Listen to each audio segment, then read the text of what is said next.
So one of the things is that poster right above me here, what I taught my kids, it says never be normal. Normal people get normal paycheck. And so I always step back and say, what is it that I can do that's different? Not for the sake of being different, but to push the industry I'm in, to push my team to be something bigger.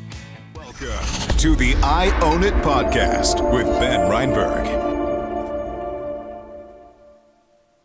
All right, we're live from the Ben Reinberg I Own It studios today in Laguna Beach, California.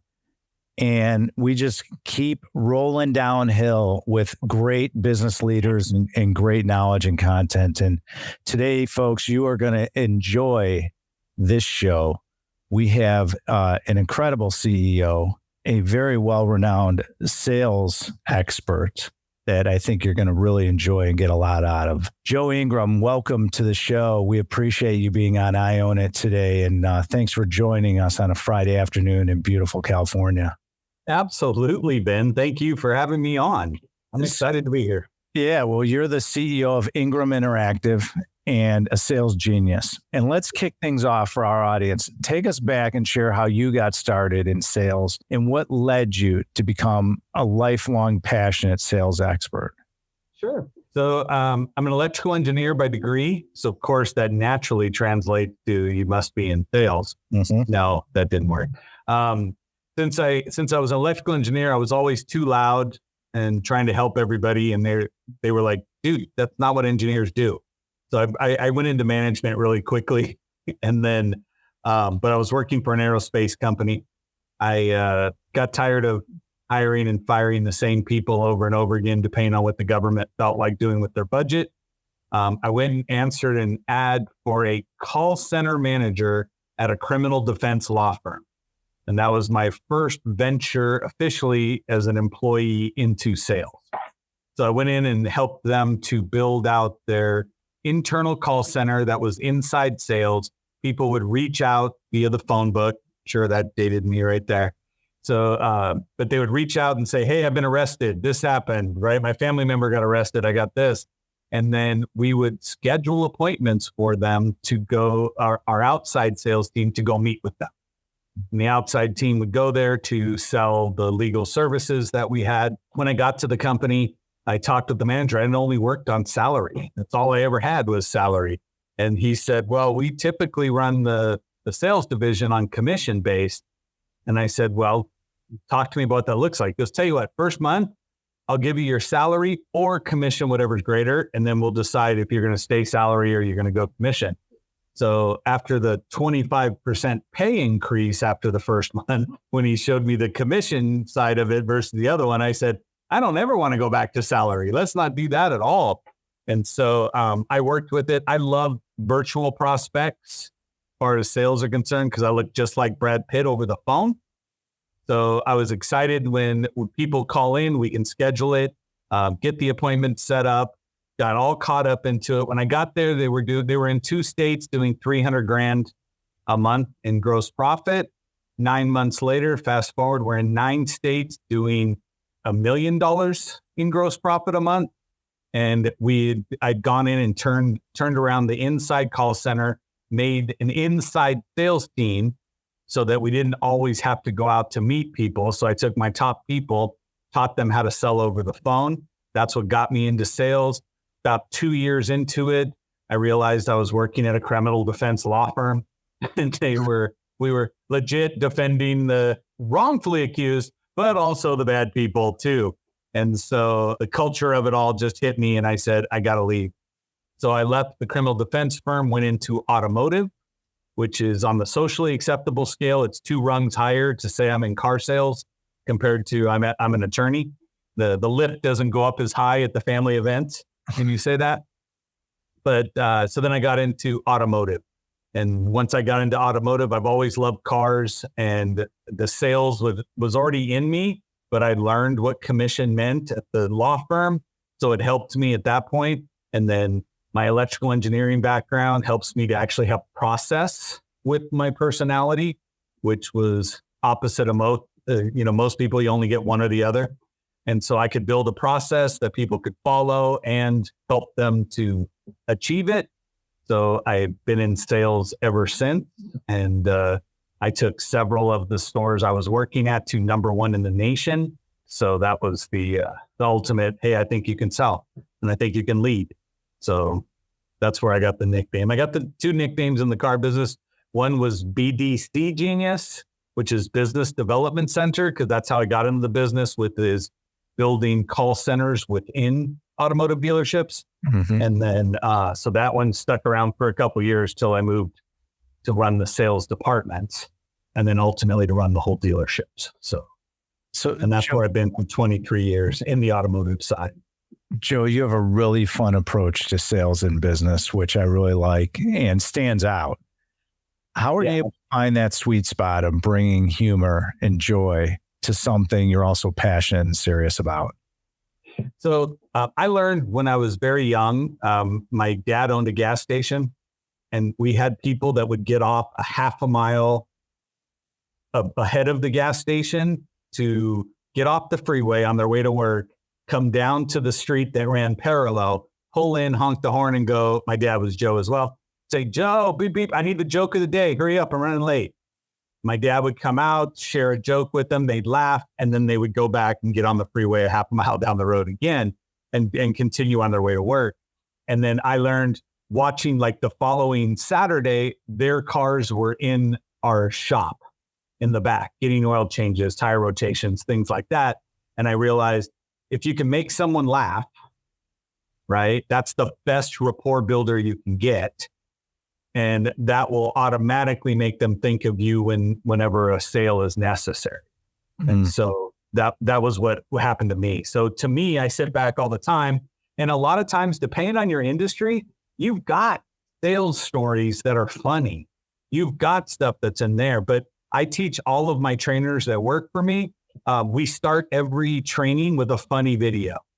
I use it as that thermometer to see who's there. Because if you watch a funny prank video and the person's like this, that wasn't really funny, that was mean, right? I can walk out to the manager and go, this one doesn't belong in sales, because we deal with too much negativity for you not to laugh, right, during the day.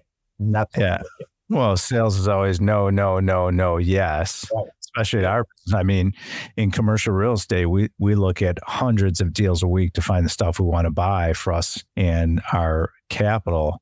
And Joe, it is same thing with raising equity. It's like no, yes. And so it's a failure business, and you got to keep pushing forward. When do business leaders, Joe, generally realize that they should bring in a sales consultant like Joe Ingram? And how do you help them succeed? One of the things I like to do, since automotive was primarily, I do real estate coaching, I do mortgage, I do software sales. What I do is I define the road to the sale, is what I explain to people. And I go, I'll determine your road to the sale, and then I'll show you where you built potholes into your road for your client, right? And a lot of it has to do with the fact we do what? We put processes in place for that one person that chooses not to follow processes. And now the rest of the team has to follow it, and it slows down the journey for the person. But a lot of times, most business owners only recognize I should bring someone else in when things start to dip, when stuff goes down, and then they go, oh, no. Because when it's good, you say, don't mess with it. My answer is, if it's good, you can bring someone in and escalate it to a level higher than you've achieved. But what most business owners, most sales managers, anybody who's in on the side where you have to actually deal with people, is if you've got a team, your team becomes parent deaf to you. And you could tell them the best thing ever, and they can't hear you, right? From my age group, I'll tell you, Ben, it was Charlie Brown's teacher. Wonk, wonk, wonk, wonk, wonk. It was all they hear, right? Your parents would tell you, hey, don't stick the fork in the light socket. And you heard wonk, wonk, wonk. Then you come home from, your neighbor's house where you were playing with them, and you go, hey, I talked to Billy's mom, and Billy's mom said, don't stick the fork in the light socket. And then your parents, you have to duck because they're swinging at you. Your mom's like, I've been telling you that forever. Every time you pick up a fork. So that's what I look at and go, you've got to get to the point a lot of times that you're desperate, where the forward thinking companies say, let's bring somebody in. And you can bring a trainer in for a day. right? But you got to do your homework ahead of time to make sure their philosophy and their overall mindset matches what you're looking for. So your experience in the automotive industry, and how has that influenced your approach to helping business evolve in the digital world? I mean, the digital world, and people are doing ads. I know we're doing ads on Meta for raising equity. Explain to me, how has that influenced your approach to helping businesses now that we're in this major digital world? I've always been the guy that loves the virtual prospect. So to get someone to raise their hand virtually is much easier than it is to get someone to come in a door and talk to you. So I prefer generating that. So when you talk with the client, I tell everybody, your best friend is this thing. Because even if I sell you something, I still got to follow up with you after that. What's the best way is through text or phone call. And to me, when I look at it, I've taken the shift of saying, I'm okay if you want to reach out to me in any way possible. So when we generate ads, most people are like, generate ads to get somebody to do something. I split it up and I'll say, we'll generate ads to do brand recognition. Okay. And then I will do ads for actual lead conversion. And most people forget the first one to say, okay, because if it's going to be, I need 12 touch points before someone feels like they know me, right? And now I think Google put out the other day, it's 26. Mm-hmm. But now if you also understand, Google themselves sell you to other people at 500 steps, touch points before you're going to buy. So they're selling to people going, hey, we'll get them to buy orthopedic shoes, 10 years from now. Do you want in? Kind of deal. And so you got to take that same approach that I need to get my brand noticed and I got to get that. But I'm okay with you reaching out via text, chat, email, and phone before you ever want to walk into the business or meet with someone. And so in your experience, Joe, what are some of the common challenges businesses face when trying to transition into this digital world we live in? So the biggest challenge is the lack of understanding from the higher up. Okay. I have clients right now, and I have clients that like in moving businesses where they physically move people, where in the last couple of years, we had to switch them to virtually doing estimates, and we tripled the company. But the mindset of the owner saying, I don't want to learn something new. Okay. And then they also say, what we're doing works just fine. But again, as soon as you acknowledge that you're doing okay, you're just not doing on the same trend that you were before, then you go, I should bring somebody in to see if I can help that. And then it's that refreshed attitude. And if you bring in a sales trainer, right, somebody that can help you with lead conversion, then that's ultimately the least expensive person you could bring in instead of trying to hire a new manager or trying to bring somebody in as a interim CEO. They get somebody in there, because without sales, we have nothing. And again, the resistance to what is technology. I think as I was listening to a podcast the other day, it said the people that have used ChatGPT as their source for AI is 0.8%. So we're still in this very early onset of a new technology, and everybody says, let's just wait and see.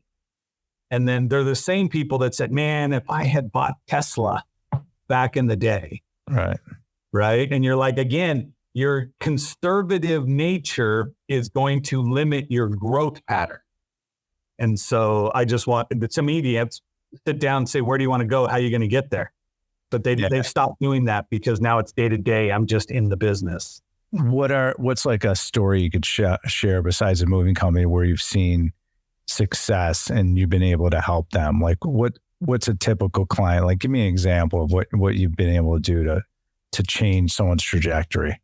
Okay. So I have a client themselves that when I came in and to help them, right? Everybody's paying digitally to get leads coming into their company. Mm-hmm. So they're paying to get them in there. And then a lot of people think that's enough.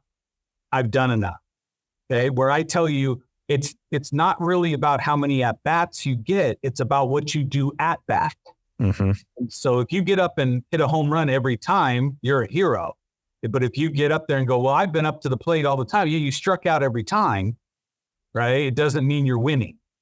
So when I look at that, I went into this dealership client. They were paying for 1,500 opportunity leads coming in a month, not including, that was just strictly from email that was coming in off the web. And they were paying for all these different sites to send them customer info. They were closing at 1.6%. Okay. So I was like, guys, we are failing 98.4% of the time. We can't operate this way.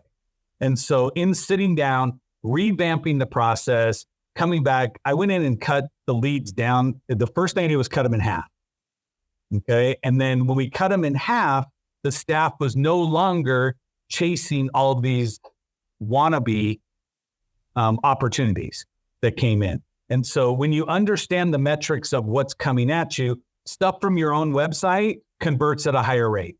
Stuff that you're paying for third party is going to close somewhere between that 2 to 4% kind of deal. What closes higher than your website? Referrals.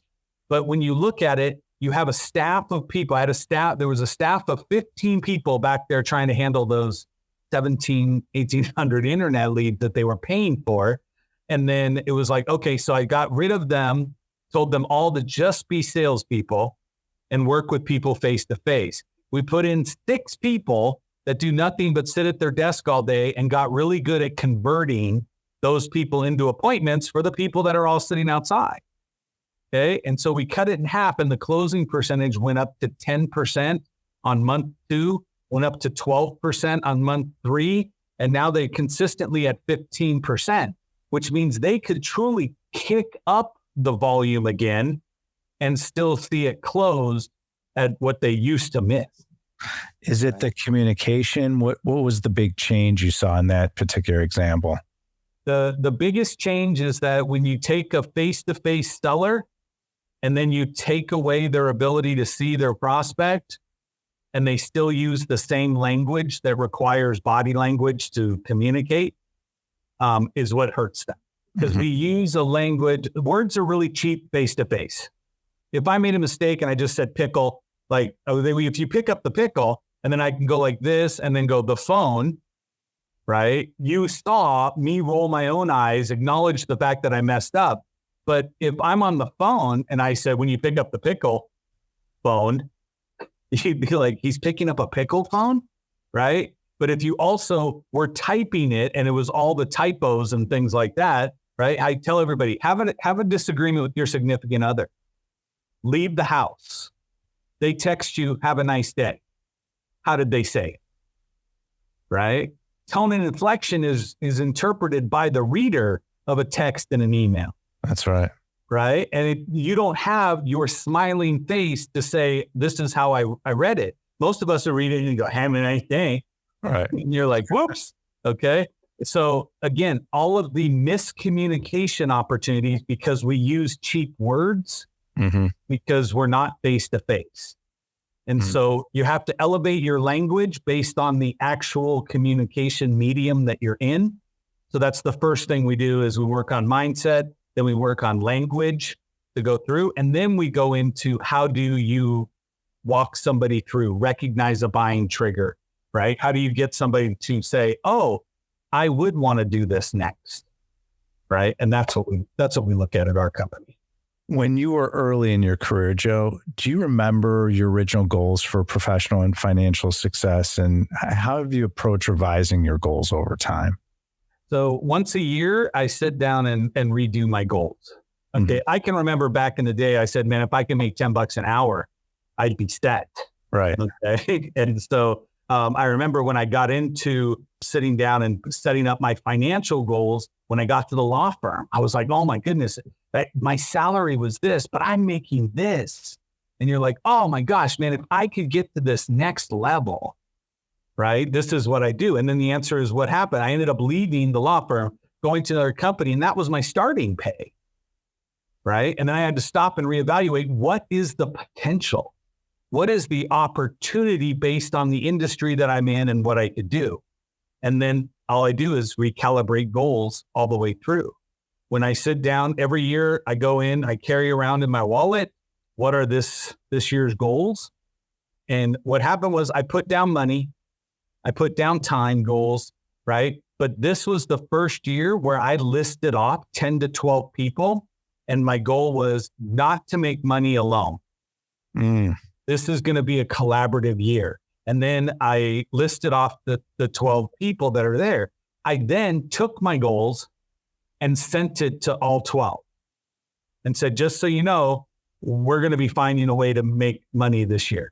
And so they saw every goal I had so that there's accountability, right? And I can have somebody I haven't talked to in 3 months call me and go, where are you at with your goals? And to me, that's the friends I want.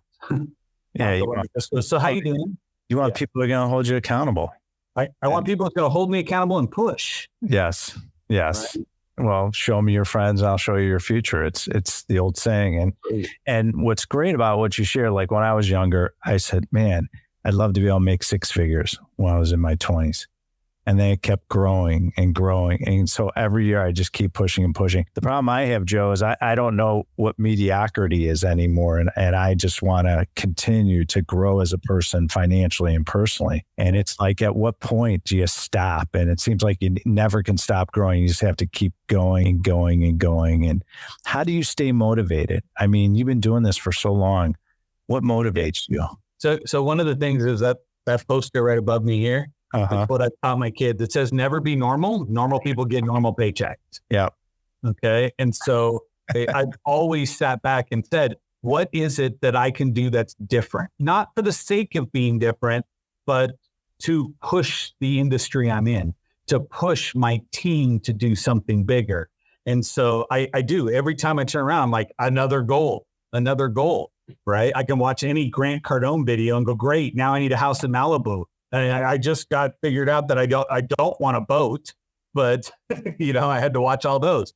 And so, but I look at it and I'm always looking for what is the next trend? What is the next thing? And if you're looking for how can I improve here where I'm at, how do I get this spot better? You'll trip and find something that's going to change an industry that you didn't think needed changing. No, it's so well said. So as a business podcast, it's called I Own It. And I am in commercial real estate as a principal, as an owner, and we manage our portfolio all over the United States for almost 3 decades now, Joe. Nice. And I'm always curious about my guests and their approach to investing, and whether it's financially or your time or anything else. How do you think about investments in your life? So I will not invest, let's look, time or money, right? Unless I have an intention to come out of it with. I know where some people go, oh, someone invited me to this, so I'm going to go there. And they don't realize that time is money as well. That's right. It comes in, right? So properties, yes, I have properties, but my property purchases are for my intention at retirement. So when I look at it, I'm like, look, I have up on my wall in my kitchen, it says keys to retirement, and it's got 5 little pegs on it. And I said, I need 5 properties paid off that are cash flowing me. And that means I can go ahead and I can retire. So there's 3 keys up there, right? With little leather straps that the city of where the properties are. And there's a 4th one that says next. Okay. And so every day I got to go in there to go make iced tea. It's like, okay, what are we doing for that next property? What are we doing to find this? Okay. And so, but everything we jump into is what is the intention and the outcome before I invest in. I don't go to an event unless I know who I'm meeting when I get there. Oh, that's so well said. I love that. And that's the power of networking is saying, what is the outcome I want if I'm going to invest time? And time is all you have. It's interesting, in my office for our leadership team, Joe, you would appreciate this. We brought in Amelia Antonetti, and she's one of my mentors and consultants, and she didn't exercise with us. And it really tore me apart because, if the average life is 77, and I know that you could live longer and right. People are living in the 90s, and hopefully I'll live to 150. We'll see. Hopefully the stem cells keep working. But right. with that being said, I realized I had like 2,080 weeks left in my life based on that analysis. And that opened my eyes. And I said, who am I going to spend my time with? Like when you realize that, because we had some 20-year-olds in the room in this event at my company. And I was looking at them and I was looking at their charts. And I was like, man, 5,000 weeks, that's an eternity. Well, no wonder why they don't move as fast. And no wonder why pulling the trigger isn't as important, or who they spend their time with. So perception and your age and your viewpoint is so important when it comes to time and investing. And so I really like how you said that, because it's so true. Being in real estate, and obviously it's a passion of mine. What are you investing in? Is this residential homes, parks? So I did the residential ones for the first 3. One I live in, 2 I rent out to the kids. Uh-huh. That way, right? Yeah, I like and then the next ones are going to be multi-unit. Okay. So multifamily. Yeah, multi-family unit. Nice. But to talk what you said, Ben, because you brought up a good point. I have a calendar over here on my wall from the company 4,000 Weeks.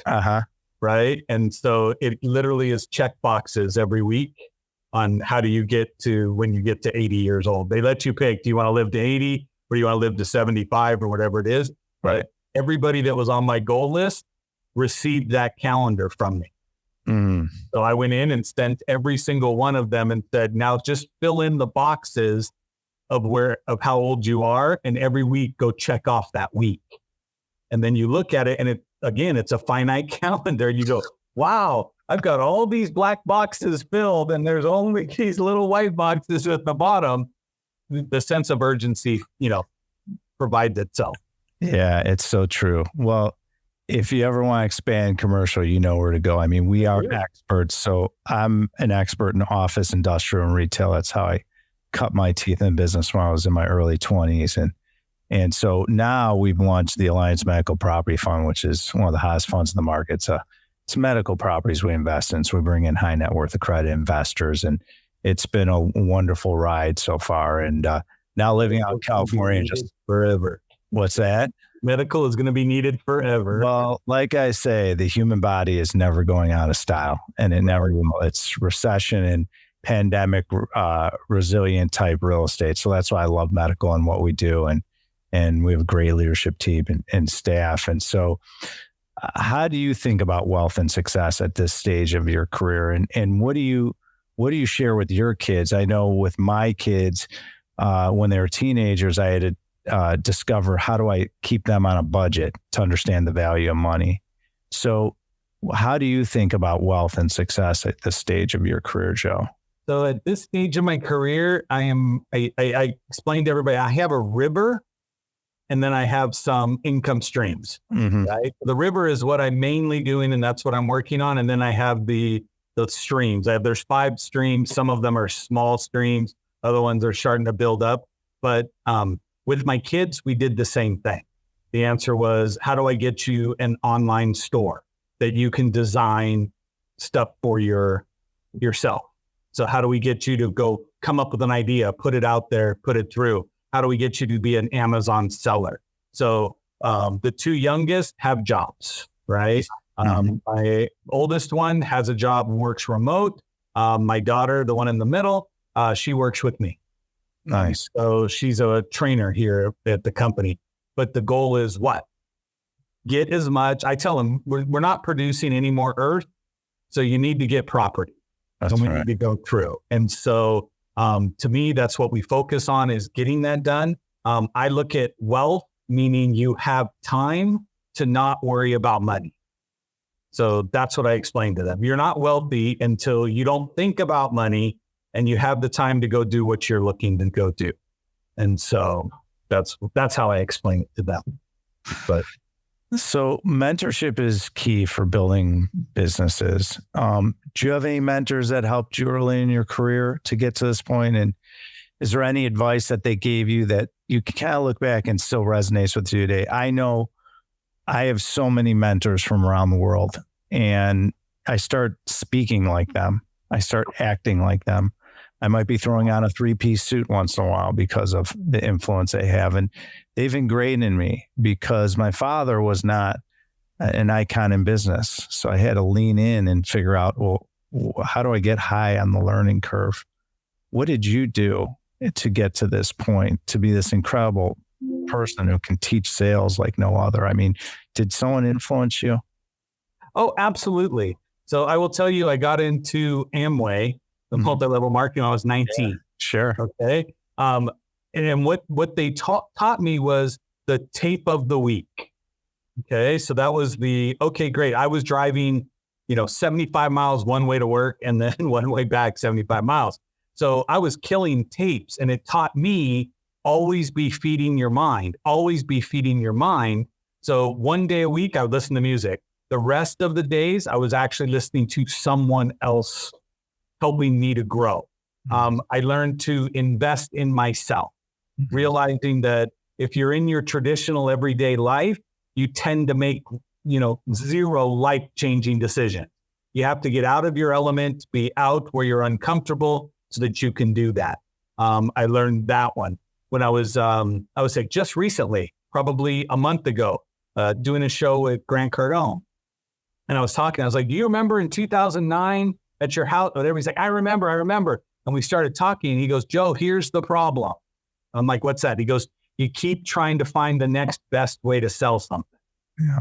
And I was like, what? He goes, yeah, I used to be that way too. He goes, you don't have to be great at sales if they're calling to buy from you. And I was like, what? He goes, I'm a marketer. All I do is market. And I was like, yeah, that I totally flipped and transitioned and said, how do I get myself out there? How do I put it out? Instead of waiting for referrals and word of mouth, the answer was, how do I go out? Because again, I've built a very successful business, but grin and bear it and referral based. And so it was not based on look at all of, the successes that I'm talking about.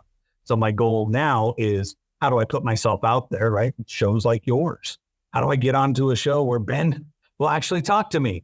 So it's stuff like that I look at and go, let's get out there and build the brand beyond just Joe.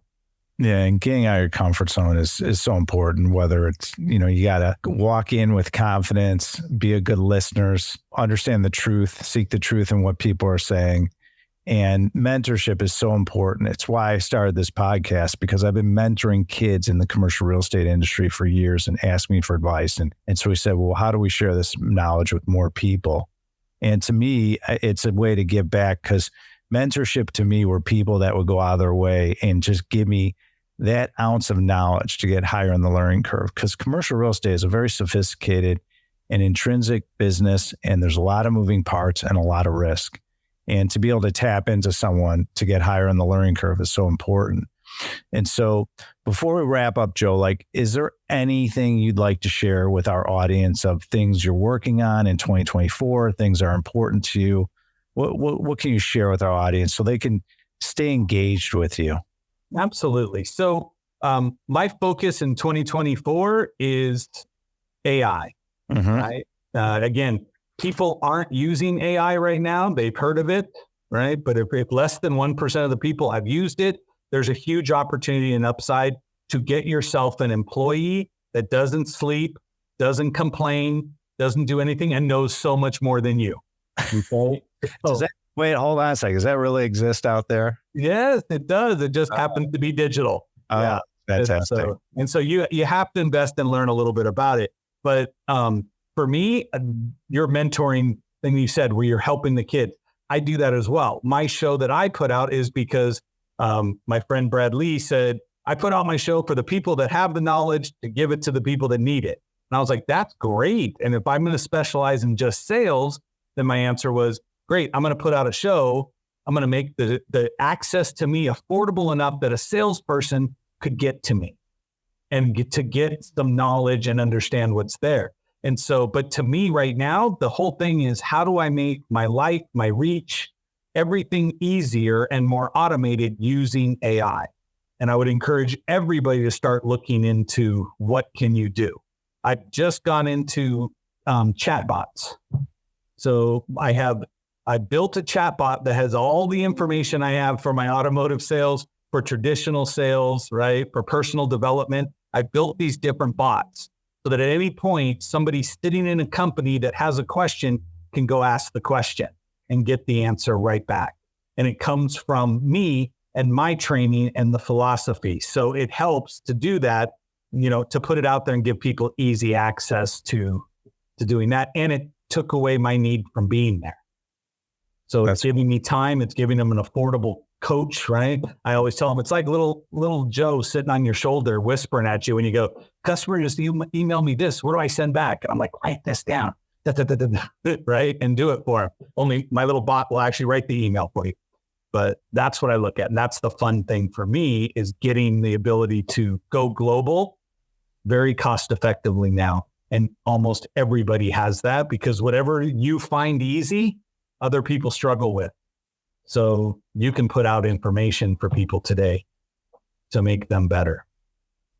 What's the best way for our audience to engage with you? A website, social media? How do people stay engaged with you so they can enjoy the benefits and potentially hire you for your coaching to help them grow and scale their businesses? What's the best way?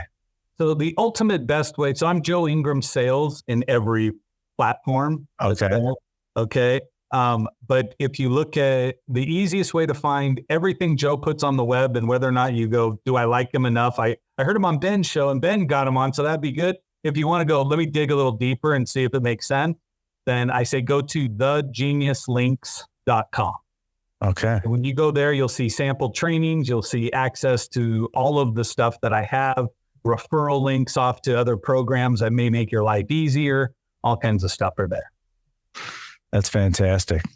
Well, you ready? We're going to wrap up with our 3 questions. I've been waiting for you to come on, Joe. Here we go. So in our studio in Laguna Beach, just a stone's throw from your place, we have a couch. I would say, Joe, get on the couch, kick off your shoes, close your eyes. How old are you now? 54 this year. You're a year older than me. You're 54. You're still young. And you can go back to when you were 16. Go back to when you were 16, and with all the knowledge you have and experience and success, what would you tell your 16-year-old self that just to be able to help them progress in life, knowing what you know now? Besides buy Apple stock when it comes out, I would say I would tell myself, stop worrying about what other people are thinking about you.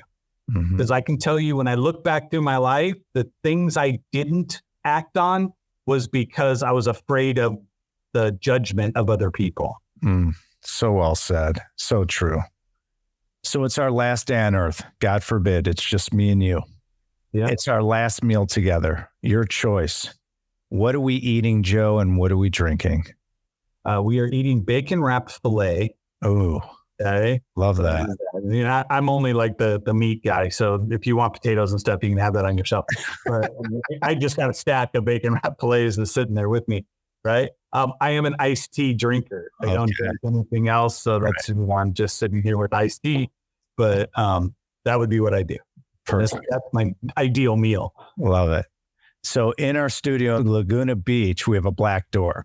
And through the black door, we have a grand piano, a drum set, and electric and acoustical guitars, Joe. And if you could have any band or musician walk through that black door, they could be living or deceased. It's your choice. Who is walking through that door, and what song are they playing us? So I'm going to have Prince come in. Oh. And he's doing Little Red Corvette. Oh, I like that. Yeah, we've had a few people select Prince. I love Prince. Yeah, I do too. He can handle every instrument in that studio. That's exactly wild. I mean, that's what's unbelievable. The guy was the personification of the word raw talent. Yeah, I mean, so talented. Well, Joe Ingram, thank you so much for joining us today on the I Own It Show. If you are interested in listening to more episodes on the Ben Reinberg I Own It Show, kick that right-hand button and click subscribe. Feel free to click the like button as much as possible, because as I say out in the ether, let it go viral. And to follow me, go to benreinberg.com. I am on all the social media platform, kids, and even TikTok. And if you are an accredited investor and you are interested in investing in commercial real estate, look no further. Go to my company, Alliance, CGC.com. We are the leaders in the United States in investing in commercial real estate. click on Invest with Us and feel free to take a look at our new fund, the Alliance Medical Property Fund. It is the hottest fund on the market because, as I said, the human body is never going out of style. Joe Ingram, thank you so much for joining us today. What a privilege. And thanks for having us in studio with us on a Friday. Absolutely, Ben. I appreciate you and your willingness to bring me on. Thank you for listening to the I Own It podcast with Ben Reinberg. To hear our past episodes and connect with Ben, visit benreinberg.com.